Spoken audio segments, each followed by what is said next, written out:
రవితేజ గారు నటించిన ఇరుముడి సినిమా గురించి ఈరోజు అయితే మనం రివ్యూ చేయబోతున్నామండి. సినిమా విషయానికి వస్తే కన్న కూతురి పైన పంచ ప్రాణాలు పెట్టుకొని కన్న కూతురే అందరికన్నా ఎక్కువ అనుకునే తండ్రి కథ ఇది. దీంట్లో రవితేజ గారు 24 గంటలు తాగుతూనే ఉంటారు. రవితేజ గారికి తన కూతురు అంటే పంచ ప్రాణాలు.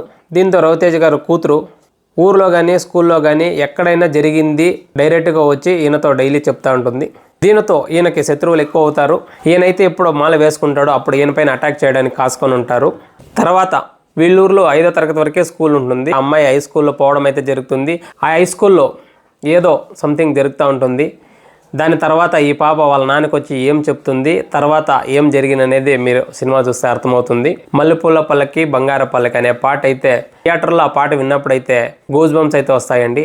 ఈ సినిమా అయితే రవితేజ గారికి మంచి కంబ్యాక్ అనే చెప్పుకోవచ్చు. థియేటర్లో నుంచి ఏడ్చుకునే బయటకు రావాలి, అలా ఉంటుంది సెంటిమెంట్ అయితే.